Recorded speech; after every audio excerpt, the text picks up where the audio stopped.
Hello humanoid beings, welcome back to my subsection of the internet where I do makeup and art videos. Today's video is an art video using a medium that I used to love but haven't used since I was about 14, and that is cross-stitching. I thought it would be fun to show my entire process from the idea drafting to the final result, just so you get a full picture of what goes into making a final piece. When I sat down with my sketchbook, I wasn't quite sure what I wanted to do, but I quickly settled on a bottle idea that included an eyeball floating in it. As I tend to go for more creepy things, I just find them more fun. I almost went in a completely different direction, which was to do some flowers being blown by this Japanese style wind, which I'm so glad I didn't do, as I seriously can't draw wind to save my life. If you could work out what I drew third before I just said what it was, I am honestly impressed with your deduction skills, as it is really bad. Another reason I went with the potion design over the flora design was because I always enjoyed drawing potion bottles, and they also really lend themselves towards my chosen medium of cross-stitching, as it is a medium where bold lines and simple shapes definitely work best.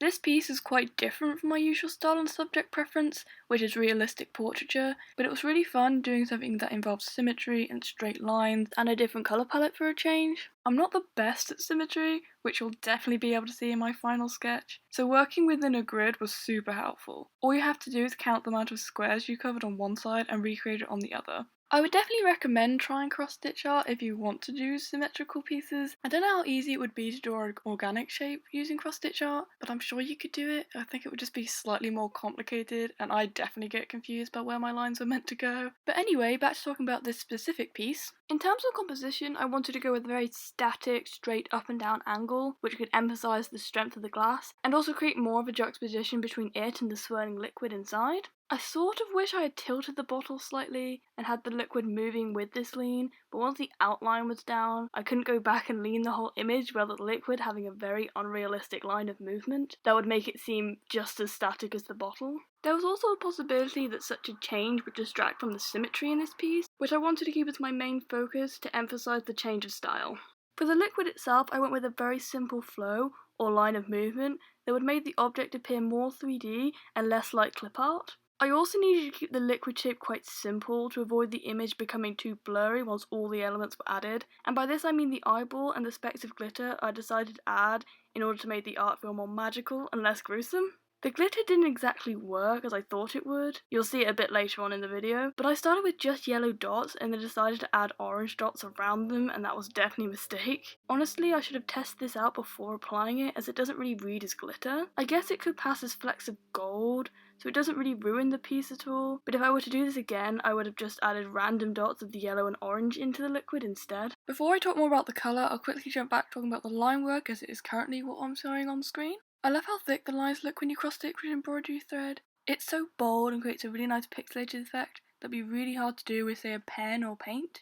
It looks almost digital, like if I took a picture of this and told someone I had done it on paint, they might not be able to tell the difference. Actually, I hope they would see the difference, as this took me 4 hours to do, and it would probably take about 10 minutes on paint. There's definitely a downside to how thick the thread is, however. The back gets so knotted and confused when you try and fill in large areas or even draw lines next to or near other ones. And trying to push through this mess was really hard on my hands, which wasn't helped by the fact that I always hold things far too tightly when doing art or even writing. Like, I have 4 writer's bumps across 3 of my fingers already from holding my pen against one finger and then holding my pencil against another, and it's getting to the point where I'm almost getting one for sewing as well. So I did end up cheating a little bit. Instead of using a cross stitch when blocking in the red section, I only used a half cross, which basically just means I used diagonal lines across it instead. I tried to make it look premeditated by having all the lines go in one direction, and honestly think this tactic worked quite well, and in a way I wish I had done all my colours in this way, so that there was more cohesion throughout the whole piece, and even a more clear differentiation between my line work and my colouring. But saying that, I really like the look of the cork. It just looks so nice and clean, and again, very digital, like I just got a bucket tool and put it on there. So maybe at some point I'll just go and add all the opposite diagonals across the red, but that's not going to happen for a while, because I really need to give my hand a rest. When I was picking colours, I didn't really want to use contrasting ones, as I feel like I always go for that. Like, if I use blue, I always reach for the pinks, so I wanted to do a more tonal look and only use colours from the warm family. I decided to use warm tones as I felt like I had to use a brown for the cork, or else it wouldn't look like a proper potion bottle in my eyes. So for the liquid, I went with a burnt red.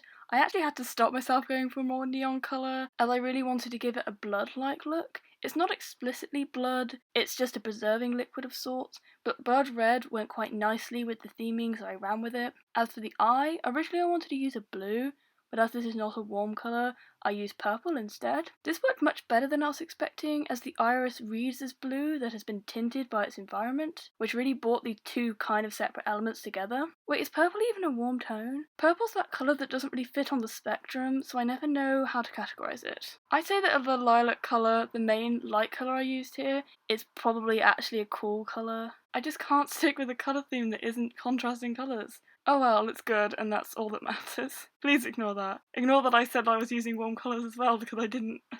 Oh well.